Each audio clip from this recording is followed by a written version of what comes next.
The Boy Who Grew Dragons by Andy Shepherd. Chapter 12. A Present for Liam.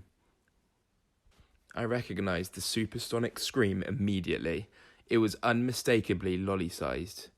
I leaped up and saw her standing on the train, arms grabbing for the book she'd been looking at. Another child had clutched it into her chest with an equally determined scowl on her face. A lady with a flowery skirt stood beside them, trying to make peace. "Now, my little peaches, why don't you have a story altogether?" I looked around for Mum and saw her coming out of the store cupboard with her arms full of books. I could see she was thinking the same as me. A story wasn't going to work with Lolly at this point, and I couldn't say I blamed her. After all, the girl had obviously snatched the book away from her in the first place. I sprinted down there. The flowery lady was insisting on story time and was about to take a seat, squashing her flowery bottom on the far too small for it train.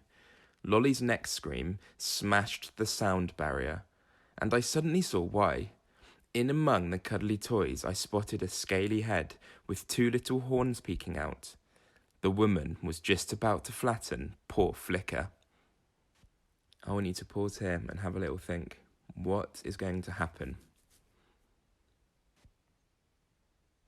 In her heroic moment, or maybe it was just the reflexes of an angry and alarmed 2-year-old, Lolly bent over and rammed the lady off the train like a stampeding baby rhino.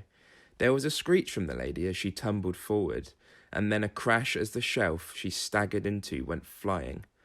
Books scattered across the carpet, and the air filled with cries of Mum and Mrs. Olive as they descended on the book corner to rescue her.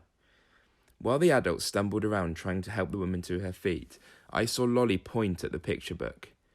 As I watched, it rose up into the air and started flying across the library, banging into shelves and ceiling lights as Flicker, whose wings were making the open pages flap noisily, staggered to find the exit. The little girl who had grabbed the book stood there watching, her mouth forming a little round O as she tried to make sense of the flapping book above her. And when Lolly pointed a grubby finger at her, she backed away as if she feared she might be the next to fly across the room. Finally, Flicker headed straight for the open door. I dashed after the flying book and was just in time to see it smack straight into Liam Swanston's head. He staggered on the steps and dropped his bike, nursing a lump that was already bulging on his forehead. His eyes shot to the book, which has fallen for the floor. I bet poor Flicker was just as stunned.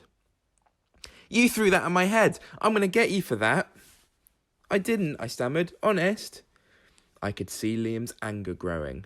I wouldn't have been surprised if his t-shirt had split open and shown green muscles ripping underneath. It was definitely an Incredible Hulk moment. As he hulked up, I seemed to shrink even smaller than usual. He reached forward to grab the book, presumably to fling it back at me. I glanced down and noticed it wasn't moving. What if Flicker was hurt? Either way, I couldn't let Liam find him. I shut my eyes and imagined myself turning red hot, like an ember, like a spark about to explode. And I did what Lolly had done. I became a rhino and I charged. The trouble is, with my eyes shut, my manoeuvre was less successful than Lolly's. Liam just sidestepped and I ended up tripping over his bike and crashing headfirst into a shrub. Luckily for me, he had sidestepped into something squelchy, and he landed in an equally undignified heap. "What's going on?" Mrs. Olive cried, striding towards us. She bent down, her hand reaching for the book. My arm shot out. "Wait!" I cried. It was too late. She lifted it up as I sat there with leaves and ladybirds in my hair, powerless to stop her. But Flicker was nowhere to be seen. I think the sigh of relief that came out of me was probably worthy of a hurricane rating. Definitely enough to knock someone's hat off anyway. "I hope you haven't been throwing my books around," Miss Olive continued. If there was one thing that would turn sweet Mrs. O into your worst nightmare, it was the mistreating of her books. This was something that Liam had been known to do, so her attention was focused directly to him.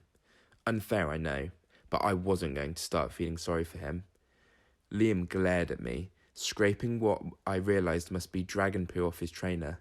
Then he grabbed his bike and staggered away down the street. As he passed under one of the trees, he yelped and his hand shot to his head.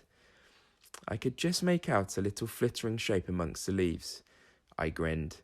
It looked like Flicker had dropped a final parting gift onto him.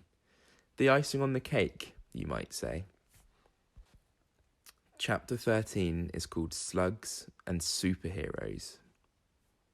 As always, I hope you enjoyed that chapter and I hope you're all getting on okay at home, and I cannot wait to see you all again soon. See you later.